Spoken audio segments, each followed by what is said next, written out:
Mephidast, the plague harbinger. I was calmly spreading the rust and rot blessings of Father amongst the stars, but now you multiply and test my patience. You do not breed here, and I would like to know whence you came. There must be even more of you there lacking my art. A Vox intercept during the Third Battle for Amaris sealed by the Inquisition. In the depths of the Gadex anomaly, upon a bedding of rotting bones, held together by decaying sinews, lies a demon prince, under whose massive bulk a revolting throne creaks. Servants, straining to hold the palanquin, ooze yellow pus from dead eyes, yet not a moan is heard from anyone. Nearby, plague toads croak in delight and crawl towards their master, leaving behind streaks of slime. Countless nurglings energetically dance in his name until they collapse from exhaustion. Then new ones take their place, emerging from the filth ponds surrounding the throne. Plague marines who sold their souls to him centuries ago stand guard. The great hall is filled with the smell of pus and the adoring cries of devoted followers. The hellish realm drifts in the anomaly at the first whim of the master, a repugnant maestro of decay. The true name of the Dark Lord, unknown to any of the living, is secretly Whisper, but he is cursed and praised as Mephistasta, the Plague Reaper, the Demon Prince of Necrosis, and the connoisseur of thousands and thousands of diseases. He is the spreader of holy emanations, a dread host of countless fierce cultists, legions of disease-bearing demons, and even the terrifying Chaos Space Marines. In the name of Mephidast, whole worlds were consigned to a slow decay, becoming part of his grand schemes. Yet in recent years, he first felt curiosity and then irritation, which bred a paranoia within him, as new forces emerged within his domains, seeking to unravel the intricately wrought labour of centuries. The challenge was cast against the golden dream of exquisite decomposition spreading silently across the region like mould on bread, of the glorious opus written across the worlds of the sector. More and more, Mephidast found himself convinced that the newcomers were enemies of ancient designs, and increasingly realized that their secrets even captivated his own damned soul. The Inquisition earned Mephidast's particular enmity. The agents of the Ordo Malleus had opposed the Demon Prince on numerous occasions, and almost always he was forced to retreat. A thirst for vengeance consumed the Plague Reaper. Hence, he was particularly interested in sabotaging the operations of the Deathwatch kill teams in the Celibus conflict zone. Within the Watch fortress of Erioch lies a special vault filled with reports, rumours, and forbidden knowledge about the demon princes of the Hedex anomaly, and among the most infamous is Mephidast, whose plague sword has brought death to many battle brothers. Legends say he was born in mortal flesh centuries ago on a refugee ship escaping disaster on Verona. The birth of the child heralded by the ominous shimmering of the Geller field. But a serene childhood awaited the boy in an agrarian world where the clans settled. He grew, and with him sinister rumours spread too vile to ignore, tales of mutilated corpses and ruined grain. The boy claimed he was merely practicing medicine, yet his words found no belief. Following a mass poisoning at a local festival, he was finally locked away in the depths of the dungeon. It was there that the captive found what he truly desired, a benevolent patron. It is unknown how long his soul gazed upon itself rotting in its cage. Left to his own devices, the boy began to inscribe diagrams on the walls, diagrams born of thoughts not entirely his own. Unholy silhouettes and runes of blasphemous tongues emerged from the filth and liquid corruption surrounding him. Blood, bile, and other substances formed patterns that lay just beyond comprehension. The boy's body grew emaciated, his skin turned to hide, and his hair fell out in clumps, yet his obsession granted him strength. In time, the spreading decay rusted the dilapidated bolts. The boy gained the ability to infect and blight the land at will, undertaking the task with joy. Within a day, the first victims felt weakness. Within a week, piles of corpses lay in the streets, the local medics overrun by the disease. His patron was pleased and did not withhold new gifts, allowing the mortal to spread the blessing throughout the entire strait. In honour of his first triumph, the youth named himself Mephidast, the Plaguebringer, and in search of fresh victims, left the dead planet behind. Mephidast sought not conquests, but the spread of Nurgle's influence. He facilitated the spread of predatory insects, creating dozens of plague zombies in the cramped hives, and even lured a particularly dangerous creature of the Ministorum into a bold trap, where he desecrated his flesh and made rot grenades from it. A formidable force of followers gathered around Mephidast, and he grew more ambitious. The devastating Plague Lord now attacked anyone who opposed his god, ascending to greater heights by triumphing over an entire legion of Khorne's bloodthirsty servants in the depths of the Gadix anomaly. Their armour rusted in mid-battle, their flesh withered. Unstoppable torrents of rot descended upon the Khornate forces, leaving no more than crumbling bones in their wake. Mephidast conquered the world, and for this he was elevated to the rank of a demon. His body swelled and strengthened from the blessings of the Plague Father. Even the Plague Marines in Mephidast's retinue kneeled in reverence.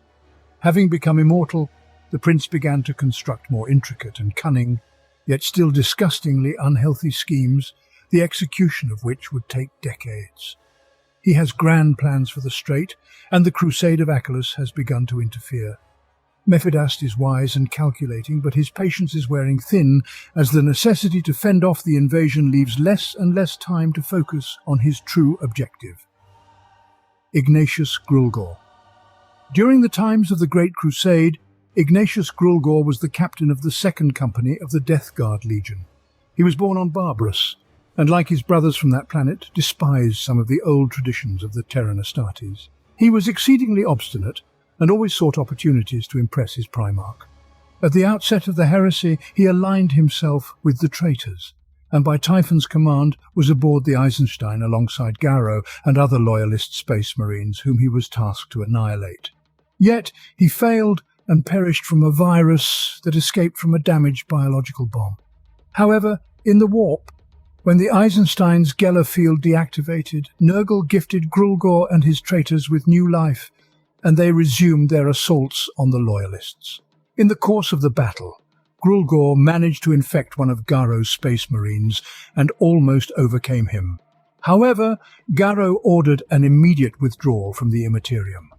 Without the infernal power sustaining them, the traitor Astartes perished, and their souls were sucked back into the warp. If there is any information in the Imperial archives about when Ignatius Grulgor became a demon prince, it's well hidden from prying eyes. Little is known beyond the fact that he was Mortarion's chosen warrior. During the agonizing destruction of Medusa Fifth, Grulgor caught the attention of the Ordo Malleus when he joined the annihilation of the doomed world at the head of a formidable contingent of Chaos Space Marines. The Imperium's response to the attack on Medusa Fifth was timely and impressive, yet the losses were monstrous and the spawn of the Dark Gods triumphed in many battles. One such engagement was the desecration of the Madrigal Monastery high in the peaks of Central Mountain. Within the monastery lay a treasure priceless to the Imperium, a choir of thousands of astropaths whose powers were sufficient to dispatch messages across the galaxy.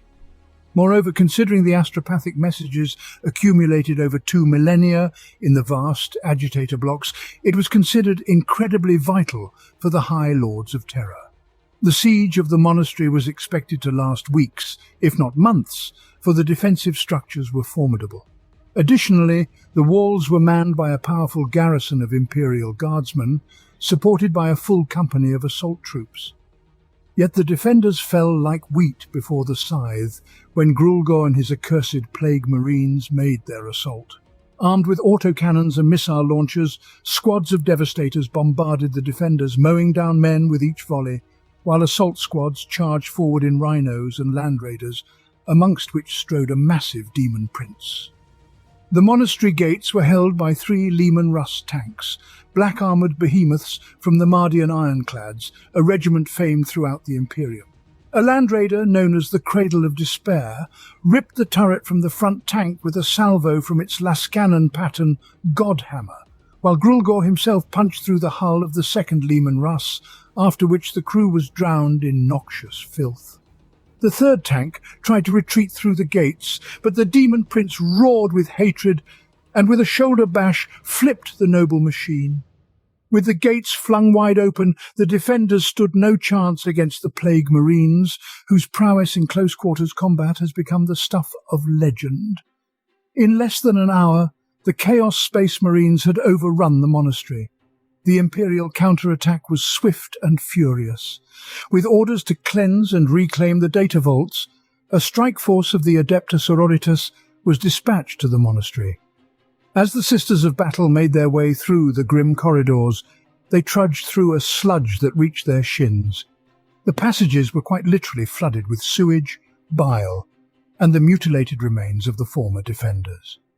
The Death Guard tenaciously repelled the attacks, expertly setting ambushes and inflicting heavy losses on the sororitas, yet never allowing themselves to be cornered or drawn into a prolonged engagement.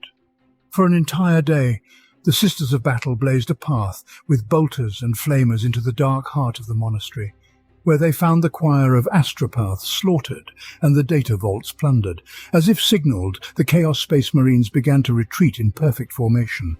The sororitas pursued them, but failed to pose a significant threat. Canoness Magda Comtrix led the chase, but lost all trace of the Death Guard near the ridge of Zeus, amidst the maze of canyons and mountain paths around Central Mount. Only a putrid chasm bore witness to the passing of Ignatius Grulgor's legions, arch-corrupter of Vrax. Spawn of Mammon sighted. Gorpax zone, high losses. Dead rising, send reinforcement. The final alarm signal of Inquisitor Gaul's retinue.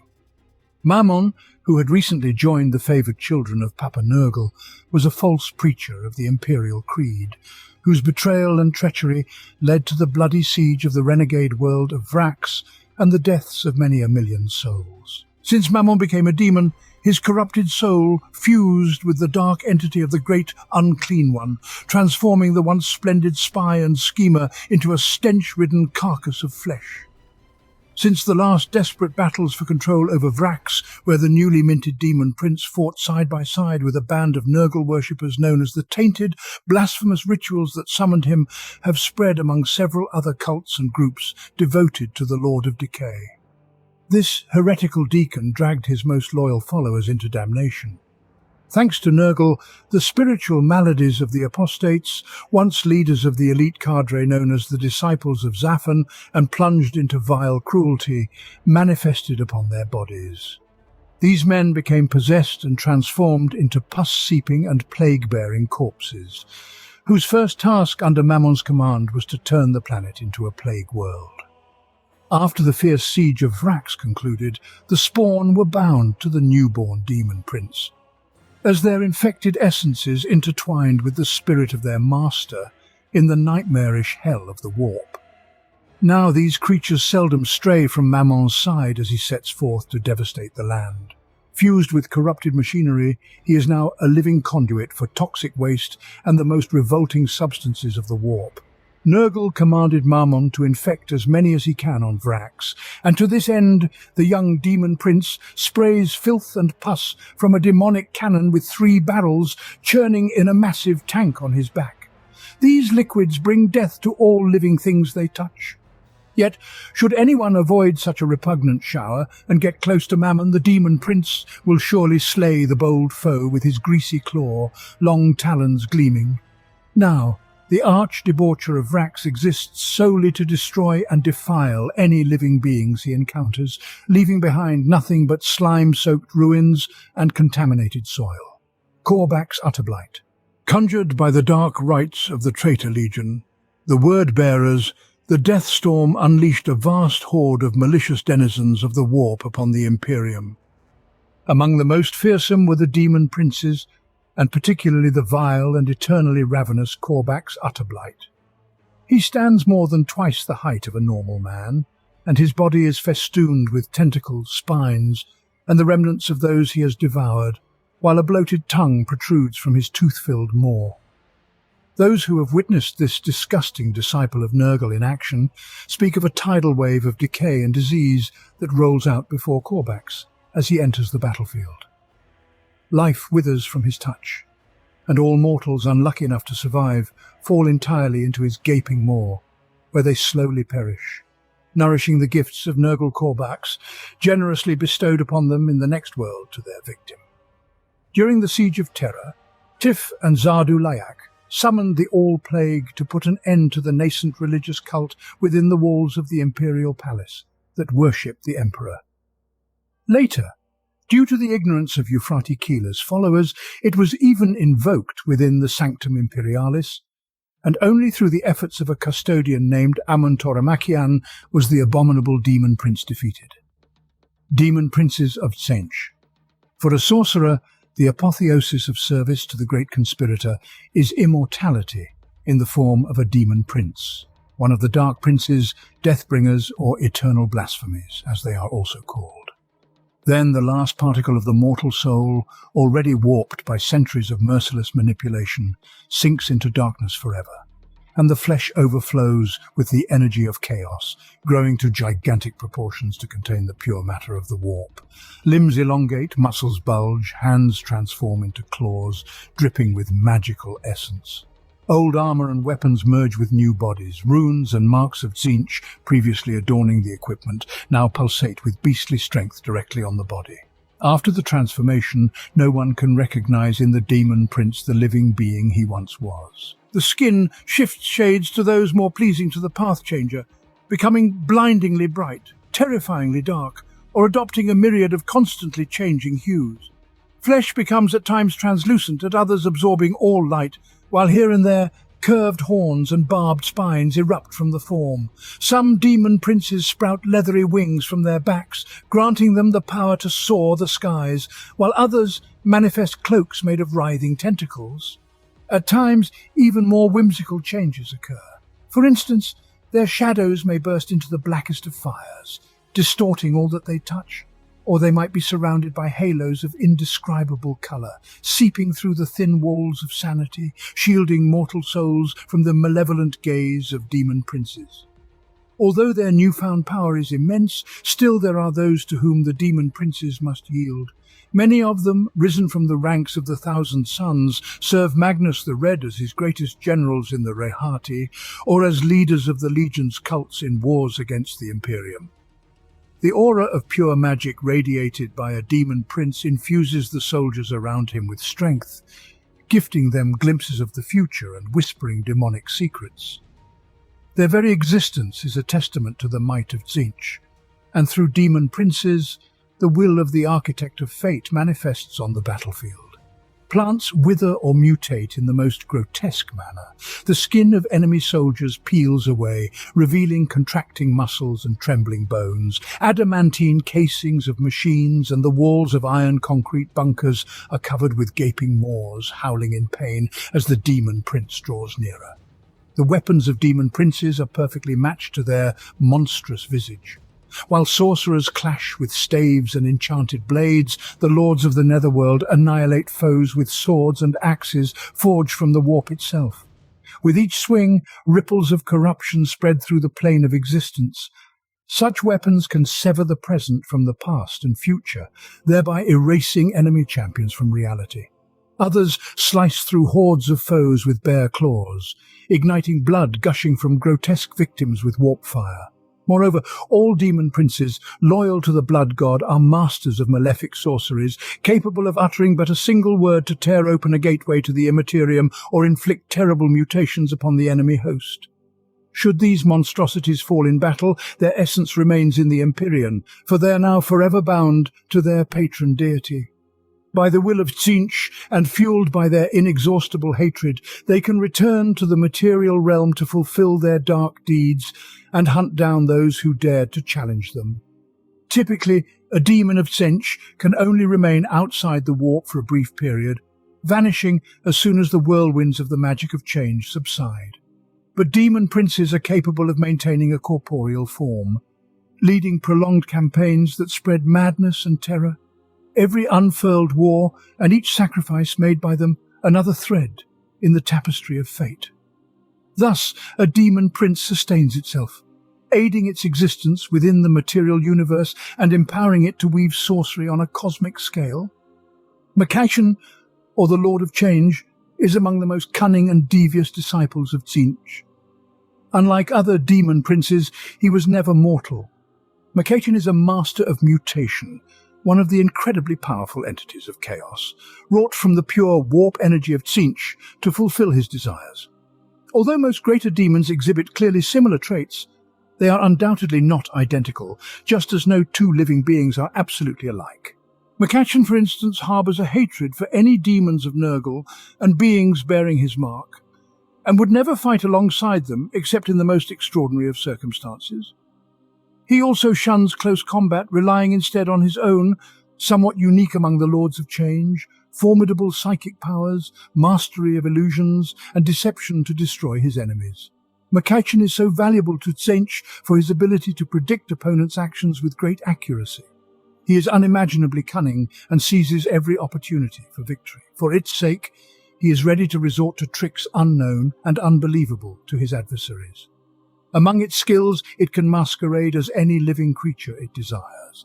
Being a master sorcerer, it commands all the spells of Tzeentch, and upon encountering another mage on the battlefield, can simply prevent them from harnessing their psychic powers.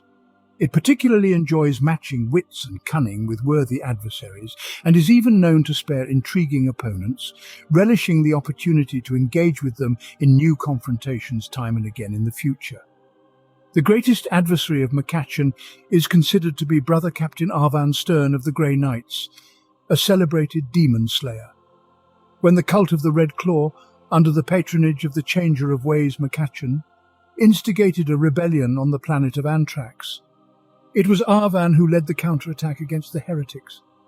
The Battle Brothers struck at the very heart of the Temple of the Unfaithful, and true to their calling, exterminated the numerically superior renegades to the last cursed soul. At the battle's climax, the Grey Knights managed to overcome even the mighty McCatchen. The screaming greater demon was banished into the warp by Stern himself, a feat that seemed beyond the psychic ability of a single captain. At that moment, Arvan's fate became inextricably linked with the servant of Tzeentch, for the demon swore to consume the human soul of Stern, even if it meant waiting until the end of time. Thus began a vendetta with no end in sight. Returning to reality 101 years after his banishment, the Master of Flux seized the body of an unsuspecting cultist and immediately set a trap amidst the obsidian pyramids of Sargoth on Arvan. Out of 5 Grey Knights who set foot on the planet, only Stern survived, and ever since his face and body have been covered in scars, a harsh reminder of the battle amid the blinding sands. McCatchen fled the confrontation unscathed. In time, Arvan and the demon clashed many times more, and the Master of Flux invariably slipped away from the battlefield, having slain all or nearly all of Titan's sons, save for Stern himself. Neither the Brother Captain himself, nor the Council of Grand Masters, nor even the prognosticators understand whether McCatchen toys with Arvan, or if the warrior is simply too strong to fall victim to the beast. It seems the servant of Tzeentch constantly meddles in Stern's fate. No matter how brave and heroic acts the Grey Knight performs on the battlefield, they inevitably lead to one misfortune or another. Yet despite the Grey Knight's tangible losses, it's hard to claim the demon wins their clashes, as each encounter ends with its retreat. Throughout each confrontation with this vilest of foes, Arvan learns something new about the Master of Flux's vulnerabilities, and becomes increasingly convinced that one day the chapter will deliver a final defeat to McCatchen, either casting him into the warp or imprisoning him in a Tesseract Labyrinth's technological cell. He has no desire to assume the position of Grand Master until he has once and for all ended the threat posed by the greater demon. As for the warriors of the Third Brotherhood, they resolutely stand behind their captain. True to duty and honour, the Grey Knights know not the fear of death. The sons of Titan are confident that one day McCatchen will deceive even himself, and then Arvan Stern, with a stroke of his sword, will avenge the fallen brothers. He has sworn it, and so it shall be. How it is possible that McCatchen is considered both a demon prince and a greater demon remains a mystery. The authors themselves have not commented on this matter, and perhaps it represents a mere rewriting of the lore, for much has changed since the second edition, and since then he has been strictly referred to as a sovereign of change. Yet, on the other hand, the same authors immediately described him as an unusual demon prince. Perhaps, like the previously mentioned Mammon, he has merged with the essence of a greater demon. Let us hope that the future holds some new revelation. Focula Zortis. The screaming vortex attracts many mighty warp entities, including the demon prince of Tzeentch, known as Focula Zortis, who, like most things associated with the Master of Metamorphoses, is ever-changing. From behind the ephemeral creature, seemingly woven from mist, flutter vast feathered wings, and from its torso grow numerous twisting arms with long, slender palms, and several avian heads bobbing back and forth on long, awkward necks. But as a true spawn of chaos, Focula Zortis can assume any form it desires. Its favourite trick is to transform into likenesses of other demonic entities and impersonate them following a failed summoning or ritual. It plays the part flawlessly, masquerading as a compliant and dutiful hellish beast. Nevertheless, the endeavours of heretics who have called upon Focula Zortis are doomed to fail, furthering the plans and goals of the prince or his master, leading to nothing but failure and suffering for the feeble humans who summoned him. Focula Zortis is a true master of manipulation, able to peer through space and time to see which course of action will bear fruit and which will not. His counsel is always laced with venom, as he precisely knows what to say to twist his interlocutor's intentions. Thus, irrespective of the initial goals of the cultists who summoned him, their scheme will always dance to the tune of the Father of Lies. Across the entire warp, numerous tales circulate about Focula Zortis, concerning how simple-minded sorcerers reached out to an entity they could essentially not control, but nonetheless by the plot, intent and machinations of these ignorant magicians, supported and encouraged by the summoned demonic being, seemed to bring power and influence, only for their hopes and dreams to ultimately shatter against the sharp rocks of harsh reality. Most such tales end with the duped conjurers disappearing without a trace under mysterious circumstances. Mortals who delve into the lore of infinity and immortality believe that Focula Zortis roams the warp in search of those whose excessive pride and arrogance render them perfect subjects of interest, be it warlords, political leaders, or clan elders. No one's ambitions and moral decadence escape its notice. Whispered tales suggest this entity extends beyond the warp, sometimes even reaching far enough to influence events in the myriad worlds of the God Emperor and enslave souls there. Corflick Loathheart, filled with hatred. After the Murderville house suffered defeat on the elder world known as Lohiak, Sir Glistering, a keeper of secrets, found himself in a precarious position. The Drukhari barred the demons' passage into the webway, dealing them a devastating and humiliating defeat. With Syr's power and influence weakened, it was no surprise that his rival, Corflich, a beautiful and cunning demon prince sworn to Tzeentch, sought to usurp his place on the pedestal. Devising a cunning plan in a manner befitting Tzeentch and his servants, the hate-filled prince tricked the greater demon of Slaanesh into relinquishing power, promising to return control to him once Corflich offered Tzeentch the millionth soul. Naturally, the vows of demon princes are unreliable, and soon enough Syr found himself a prisoner within an impossible fortress, with Murderval completely under the new leader's control. First and foremost, Corflich attacked Agri World Dortun, whose population was butchered over 3 nights of bloodshed and orgies. As a result of the assault on the Tausept world of Viola, Corflich captured 300 fire warriors and confined them in the Garden of Nurgle, to the immense delight of the Plague God, and to the brief terror of the Xenos. The greatest of Corflich's schemes was the Eldar's revenge on those who had survived the battle at Lohiak. Members of the kin band of Hari, who conducted precise and deadly raids deep into Imperial territory, were demoralized upon discovering they had attacked the death world of Wraith. When they arrived and found the Imperial Guard garrison slaughtered to the last man, the Dark Elder realized their prey was not as they had initially anticipated. Sensing a trap, they attempted to make a swift retreat, only to be cut off by the iridescent forces of Murderval. The swift raiders of the Dark Eldar engaged in combat with the winged demons, while the agile witches contended with the fury of the graceful demonesses. Murderval's vengeance for the foiled plans at Lohiak was fully realized when the demons struck down many Drukhari and dragged their screaming souls into the realm of chaos.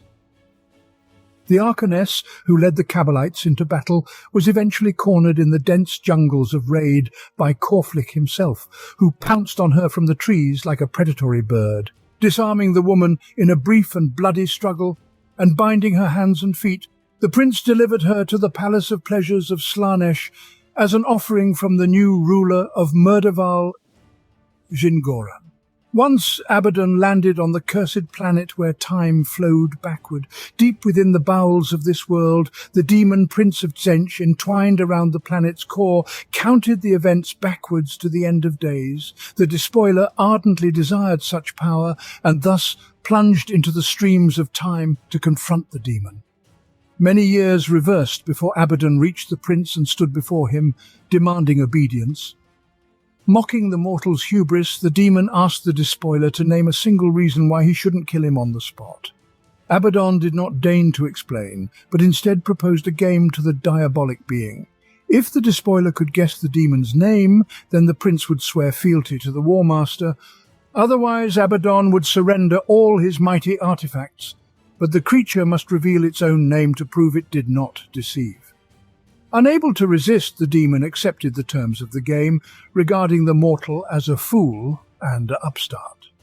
However, the demon was unaware that Abaddon had proposed this game to him for the second time. The first time, the despoiler lost, but he learned the true name of the prince. Saying farewell to his artifacts, Abaddon stepped back in time and returned to the moment before he landed on the planet wandering in the warp. The Ravager had managed to leave a message for his future self before being annihilated by a temporal paradox. Thus, events took a different branch of unfolding. In the end, the Ravager subjected Jingoran, the omnipotent demon of time, to his will. The power of the newly enslaved, who remembered the events of the future and wielded the most formidable dark incantations, granted Abaddon the ability to foresee the demise of others and to forge his own destiny independently. Be'lakor, the Dark Master. Certainly the sagas of demon princes would be incomplete without the tale of the most renowned among them, Be'lakor, the Dark Master. An incredibly ancient demon prince, Be'lakor is the first of his kind. Elevated from mortal existence by all the Chaos gods, the demon received a portion of power from each of them. Since then, Be'lakor's fate has been forever intertwined with the endless struggle among the gods, as he belonged equally to each of them. Initially, Be'lakor used the destructive forces of envy to gain rewards, never pledging his allegiance permanently. There was a time when the gods fought over him like children over a beloved toy. However, they soon realized the folly of pooling all their power into one vessel, as Be'lakor became almost uncontrollable. The dark gods began to elevate new demon princes, choosing champions who would be loyal to them and only them. Although Be'lakor is the most powerful of the demon princes, his power diminished when the gods divided their power among other servants. Nevertheless, he remained the master of shadows, hidden behind the veil of history, embodying the will of the chaos overlords in the universe. Be'lakor wields a unique ether blade, which endlessly transitions between reality and the realm of shadows, sometimes solidifying and other times remaining as only a dark silhouette. This feature allows Be'lakor to effortlessly cut through armor, scales, flesh and bone as the sword's properties change at the whim of its master, and the formless shadow yields to the lethally sharp blade. No one truly knows if this weapon is a part of the demon himself, or perhaps an ancient gift from the dark gods, which Be'lakor somehow preserved despite falling out of favor. The origins of Be'lakor are known only through myths and legends, forbidden knowledge imparted by captured demons or inscribed on the walls of ancient tombs. Crude pictograms carved in dead worlds and primitive statues hidden in the depths of oceanic worlds of death may speak of Be'lakor's eternal dominion in the galaxy. Many scholars have gone mad trying to find traces of the demon in the history of the universe, secretly guiding the rises and falls of mortal races. Even the mysterious Grey Knights, created by the Emperor to combat the diabolic forces of the Warp, only know contradictory fictions and impossible conjectures about the true life of Be'lakor. Legends proclaim that since the dawn of time, Be'lakor ruled over mortal empires, subjugating worlds and enslaving peoples, forcing them to worship him as a god. Yet when civilizations shattered by the greed and malice of the Dark Lord declined, the demon sought out new burgeoning cultures for his amusement. It is said that he often ruled entire sectors as a demonic deity, commanding thousands of worlds and billions of loyal servants. The relics of ruins existing in dead worlds to this day provide grounds to believe that there may be some truth to these legends, though it cannot be said for certain whether Be'lakor ruled there or not. The tech priest of the Adeptus Mechanicus dedicated his life to studying the biography of Be'lakor in the galactic wastelands, searching for relics of the dark age of technology.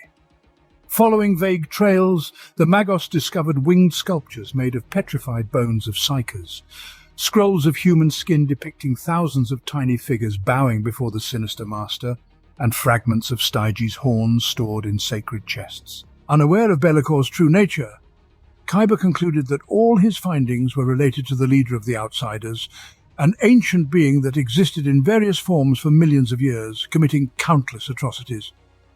Kyber did not suspect that Be'lakor was manipulating him. The demon deliberately left traces for the Magos to follow, leading him to the ruins of the world where he once ruled. Kyber's curiosity led him to discover new systems, planets, and long-forgotten empires of Be'lakor. The demon aided Kyber from the shadows, while the Magos collected the hidden and abandoned legacy, ultimately returning forgotten regalia to the prince and concealing evidence of his existence. He is not just one among many, he is the first, an entity as ancient as creation itself, millennia invisibly lurking among the stars, shaping the destinies of many races and feeding on their despair. But I found him. I learned his name. Tech Magos Kyber Albastri at the Council of Chalice. Like a rebellious firstborn son, Be'lakor always harboured bitter envy toward anyone who gained favour from the dark gods, and for millennia thwarted the plans and schemes of both demonic and mortal servants of chaos. But what seems to be Be'lakor's free will, or in some sense vengeance against those who stole his power, is actually part of the great game between the rulers of chaos. When the demon defeats a champion of Nurgle, he inevitably fulfills the will of Tzeentch, and by killing a warrior of the blood god, he submits to the desires of the one who thirsts. But Be'lakor is blind to the manipulations of the gods. The thirst for power and the pleasure of dominating rival champions make him forget about the sorcerous nooses tightening around his neck each time. It is said that in recent epochs, Be'lakor began to follow in the footsteps of a new champion of the gods, the War Master, Abaddon the Despoiler. Allegedly, the demon prince has watched over him for centuries, influencing events, knowing that his fate is linked to the chosen one of the gods, and during each of Abaddon's Black Crusades, the Shadow Master was nearby. Legends say that during the Third Black Crusade, Be'lakor persuaded the demon prince Talamin to help Abaddon attack Cadia, and supposedly he informed Abaddon about the betrayal of Drekkarth the Sightless, which led to the destruction of the Sons of the Eye during the Sixth Black Crusade. At first glance, Be'lakor's actions seem to have contributed to Abaddon's rise, but careful examination reveals possible dark prayers. Talamin collected a terrible bloody tribute from the defenders of Cadia, but to Abaddon's great fury, this cost him many bands of the Black Legion, and Drekkarth the Sightless could have become a powerful ally to Abaddon if Be'lakor had not fanned the flames of vengeance in his heart. It is impossible to say for sure whether the Prince of Demons lurking behind the veil of lies and secrets is doing the will of the Chaos Gods or working against them, but it is clear that his plans played an important role in Abaddon's rise. The dread conclusion of the end times draws near, and Be'lakor stands once again in the shadow of Abaddon. When the War Master embarked on the 13th Black Crusade against the Imperium, the demon followed him. Driven by hatred and envy, the Soul Eater closely collaborated with Abaddon and earned a place in his inner circle, convincing others that he was a harbinger of destructive forces. Be'lakor undoubtedly plots against Abaddon, seeking to deprive the War Master ordained by the Dark Gods of victory, and to seize power and glory for himself. But only the demon prince knows where and when the betrayal will occur. Only a fool would trust a demon. They are created from the very essence of change, madness incarnate in them. However, demons, like humans, are driven by greed, pride, and arrogance. And to these things I fully trust. Abaddon, the despoiler. Brother Captain Arvan felt the demon writhing and twisting in his blade. Slaughter reigned everywhere, the grey armour long stained with blood. Arvan shouted the name of the Emperor, cleaving the head from another legionnaire who had betrayed them in black armour, the warrior's skull flying through the air, blood spraying. For a moment the din of battle seemed to recede, and Arvan's gaze was drawn to the blood on his twilight sword, absorbed by the dark steel. The sword drank the life of a new victim, and the captain heard the whisper in his mind again. You serve the Emperor well. You haven't brought your squad here in vain, nor have you taken up the sword without reason. To defeat chaos, you must turn chaos against itself. The voice had been haunting Arvan ever since the Relictors ventured into the Eye of Terror, slowly corroding his will, extinguishing the last embers of faith in the Emperor.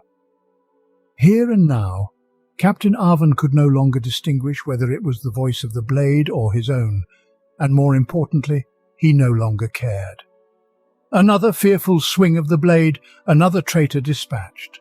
Arvan found grim satisfaction in how easily the sword cleaved through ceramite and the flesh of space marines. A black legionary fell onto the blood-soaked deck, clearing the way to the bridge, and Arvan led the Relictors onward. In the confined space of the command deck, the battle took a new deadly turn. Point-blank bolter shots illuminated the shadows, tearing apart figures in power armor in the darkness. The captain burst into the command section, unleashing a volley in a wide arc, feeling the recoil of his pistol. Bolts exploded, finding their mark on the hunched bodies of warp-tainted servitors and cowering chaos cultists, or vanishing into the void as they hit the empty shields of stained glass windows lining the hall.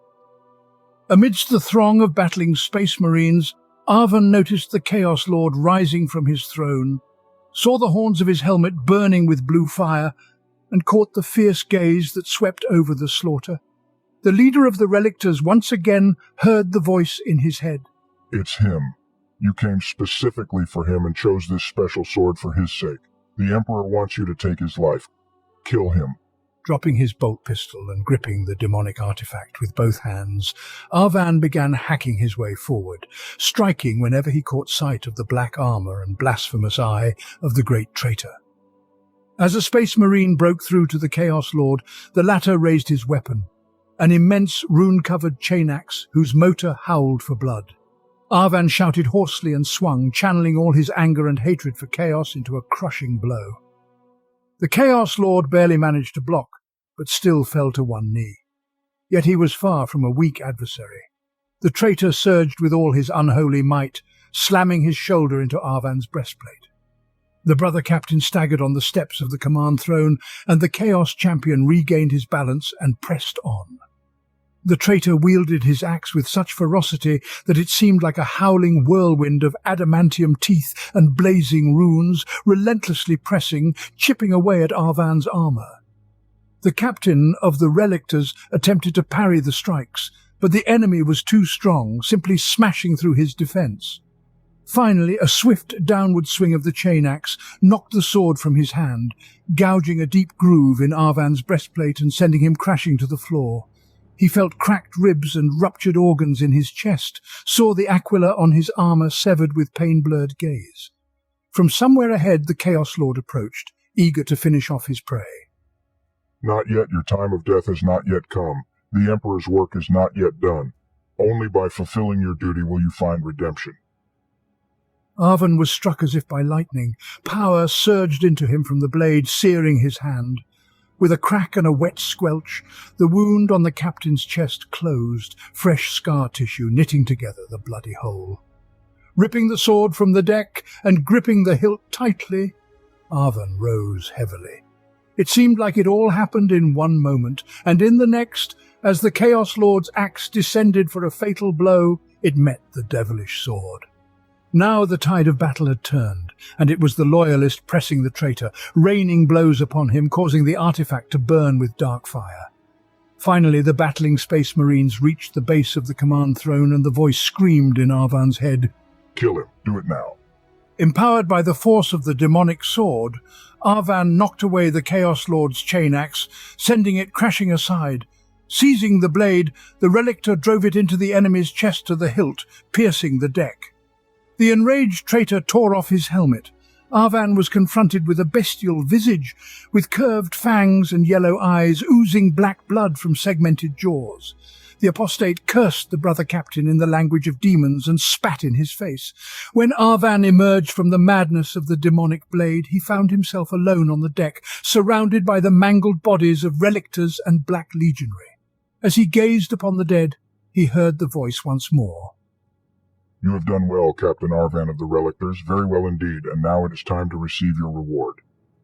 Too late did Arvan realize that he was not hearing the voice inside his head, but from the shadows. The last thing he saw were two blazing eyes, and then darkness claimed him.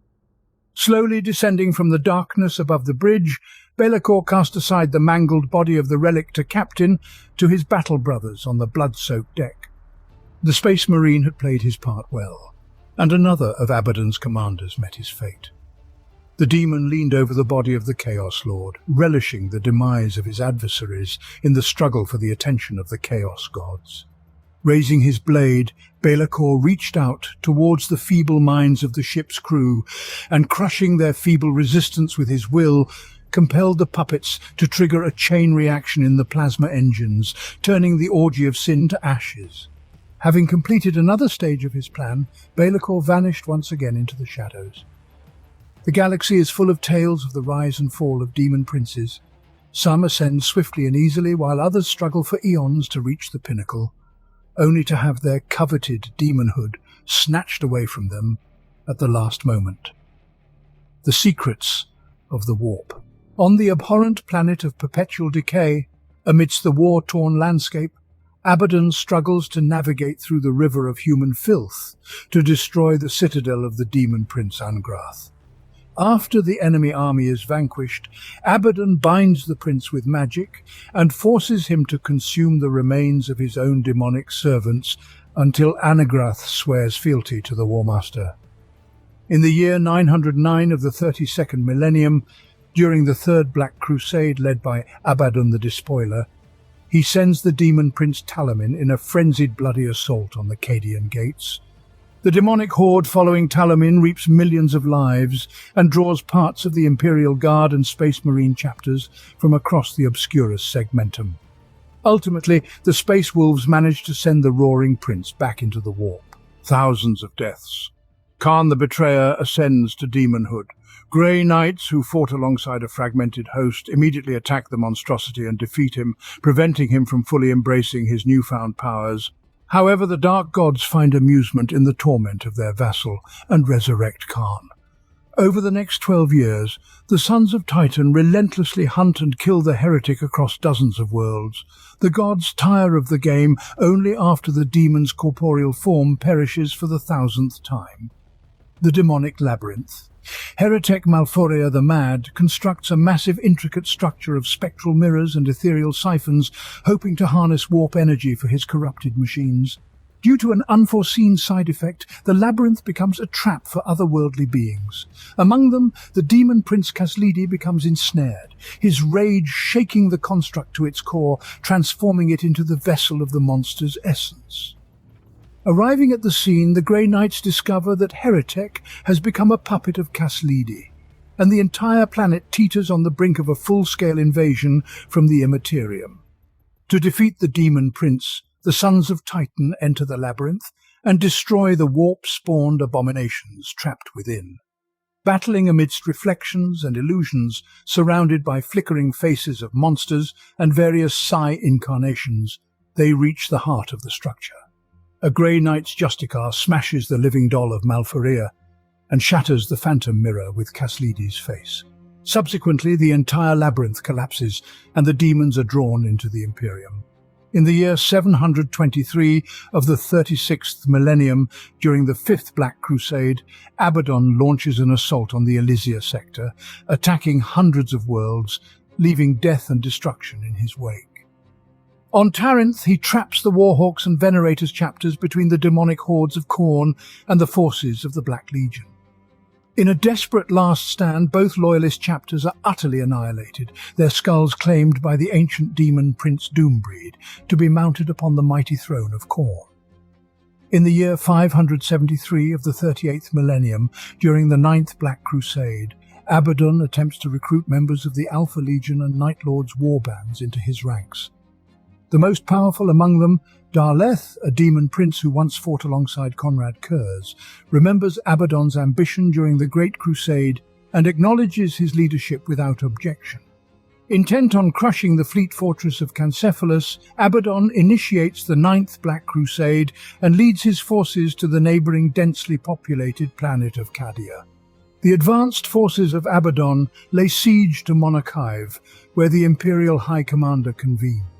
While the Black Legionaries led by Darleth wreak havoc and slaughter on the lower levels of the Hive, Abaddon storms the inner chambers. The population of the planet dwindles slowly. By the time reinforcements from Cancephalus arrive to aid the desperate survivors, Abaddon and his favoured legionaries have already departed orbit, leaving behind a dozen cyclonic warheads to obliterate the ruins of Monarch Hive in a final gesture of contempt. This sets off a 17-year war that drains Anticarnus and Cancephalus of their most precious resource, people.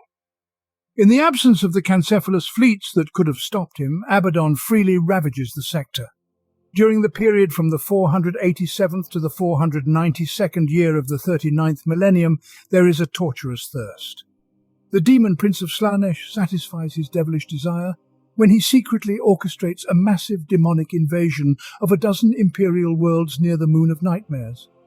Refusing to tolerate such devastation of the material realm, especially so close to their craft world Saimhan, the Asurans aggressively intervene in the conflict, risking everything in battle against the legions of the Dark Prince. For 5 years, the Wind-Riding warriors systematically outmaneuver and exterminate the Slaaneshi courtiers. Eventually, the High Chief of Saimhan, named Nuadu, imposes a showdown on the assimilated demon citadel, defeating Lilesh. Slaanesh's deadly handmaidens attempt to intervene, but Nuadhu's kin, fighting on jet bikes, keep them at bay with volleys from shuriken catapults. Dismounting from his jet bike, Nuadu drives his legendary Spear of Twilight into the heart of the demon, cleaving its soul and banishing its essence back to the hell from whence it came. The surviving minions of Slaanesh, as well as chaos-worshipping humans who conspired with them, are mercilessly annihilated. In the 52nd year of the 40th millennium, there is war in the heart of Kocholos. The Necrons of Kocholos awaken to find the internal fires of their planet extinguished. The lords of the reawakened Oltep dynasty delve deep beneath the empty imperial hab blocks, disfiguring the planet's face, and discover an underground network of tunnels that defies description. Leading their warriors deeper into the cylindrical corridors, they hope to uncover why their world has become a lifeless orb. Eventually, they find their answer in the colossal empty sphere at the planet's core, where the demon prince Boibelgor has made its lair.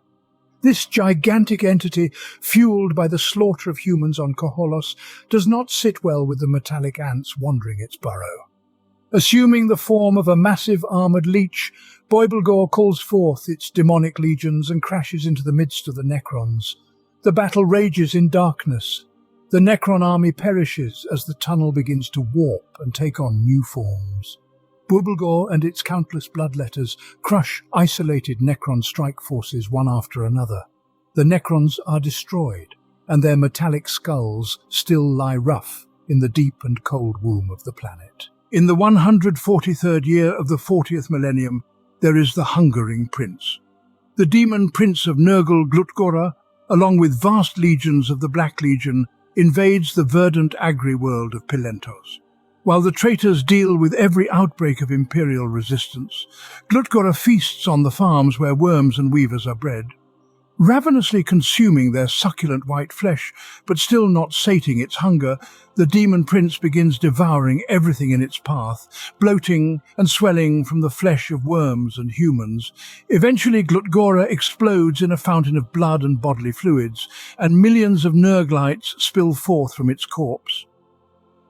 The planet is declared lost and placed under indefinite quarantine. In the 919th year of the 41st millennium, the tomb world of Vorketh falls prey to the corruption of chaos as the demon prince Shuketh Voidmore infects its depths.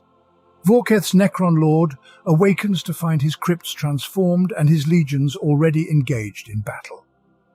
The summoning of souls leads to horrifying consequences when a public execution of 666 heretics on the planet Horvath III inadvertently triggers an ancient demonic ritual. As the final heretic dies, cursing the governor with his last breath, a malevolent ritual circle closes, birthing a gateway to the warp. From the gaping maw of chaos, waves of monsters pour forth onto the terrified populace, transforming Horvath III into an arena of madness and slaughter. Within hours, Horvath III is overrun, and the body of the ill-fated governor becomes host to Lysidra, the demon prince of Slanesh, leading his golden host into the planet. The cleansing of Acrelem begins as the infamous demon prince Makar the Reborn launches an assault on the planet, intending to make it his own throne world and establish a kingdom around it. Responding to an Inquisition request, the Grey Knights lead the Imperium's counter-offensive, with the young Kaldor Drago making his mark by banishing Makar himself. In the battle in the Halls of Ghosts, following the ominous trail left by the Grey Knights, the elite Sons of Titan strike force ventures into a supposedly abandoned region of space. Upon arrival, they discover the craft world of Malantai, ravaged by bioacid and nearly devoid of life. However, the vast starship is not as uninhabited as it first appears. Within its shattered halls roam the ancient demon Prince Nakari and his kin, swollen with the energy of Eldari soulstones. Thanks to the warnings of Psychers, the advance guard of cleansers storms the corrupted Malantai. Their flame, like a ravenous spirit, sweeps through the deserted chambers, incinerating the denizens of the warp. The few survivors are swiftly dispatched by the advancing Sons of Titan. Nakari finds himself cornered within a shattered dome of crystal seers. Ferociously defending himself, the demon strikes down Pelenas, but before dealing the final blow, he is intercepted by Justicar Anvil Thorn, who sacrifices himself to save the captain's brother. The demon struggles to extract his blade from Thorn's flesh, allowing the surviving cleansers to complete the ritual of the 12 bloody swords. Stripped of stolen power, Nakari is defenseless against Pelenas' lethal strike. After the battle, the Grey Knights return to Titan, carrying the fallen warriors' bodies with them, while 20 cleansers remain to guard the empty halls of Malantai. Back on Acrelem, Kaldor Drago arrives alone to save the world from Makar the Reborn, hoping to end the ancient rivalry between the Grey Knights and the Demon Prince. Meanwhile, in the Immaterium dark forces gather, and something stirs deep within the bowels of Titan. Prognosticators are tormented by visions of impending doom, suggesting that even the citadel of the Order could come under attack. The Tearing. Arvan Stern leads his battle brothers in search of the demon prince, Lord of Change, named Makachin. After 6 days of battle in the impenetrable darkness, the planet is cleared of demons, but only 3 of Arvan's brothers survive. In the year 965 of the 41st millennium, the temptation of Mephiston occurs. The demon Prince Makar the Reborn captures the senior librarian Mephiston in the crystal caves of Solon Feth. Attempting to lure the Blood Angel onto the path of treachery, Makar claims that the librarian is already succumbing to demonic influence. Rejecting Makar's brazen lies, Mephiston expels the demon's spirit from his captive, but the insidious seeds of doubt take root in the hero's heart. The embodiment of duplicity. A vision reveals the Lord of Change, Makachin, appearing simultaneously on both Mikar's Meadow and Volticron III, but the chapter only has time to save one of the worlds. Therefore, Stern immediately sets course for the more crucial planet. Arriving at Mikar's Meadow, the brother captain discovers an untouched agri-world. Within days, news arrives of Volticron III's fall to Tzeentch cultists. In the year 980 of the 41st millennium, the Promethean War unfolds. The Order of the Ebon Chalice supports Astartes from the Salamanders chapter in a fierce urban campaign against the dreaded warriors of the Black Legion on the planet Helatine. The traitors are consumed by flame as they make their way through several battle-damaged hives. However, despite the combined might of the Alliance, their assault falters when Lord Gralastix, the demon prince commanding the army of traitors, unleashes a horde of possessed Chaos Space Marines. While enraged monsters engage the Imperials, Sisters of Battle and Nocturne's progeny fight back-to-back, defiantly battling foes with bolters and flamers, hoping to sell their lives dearly. The sudden appearance of St. Celestine saves the Allies as she descends upon the ranks of renegades, akin to the Angels of Vengeance. The living saint carves a bloody path through the wailing chaos horde to Lord Gralastix and plunges her flaming blade into his corrupted heart. After the death of the demon prince, the remaining creatures are banished into the warp, but Celestine disappears without a trace, as mysteriously as she appeared. The Shattered Prism. Having lost his squad in a confrontation with Macachan's cohorts, Arvan stands alone against the demon amidst deposits of mirror stone. He repeatedly clashes with the Master of Change, only to find himself facing one of the greater demon's minions each time, assuming his likeness. When only one enemy remains, the true Macachan escapes. Hunt for Voldorius. Dark gods grant demonhood to Kernax Voldorius of the Alpha Legion.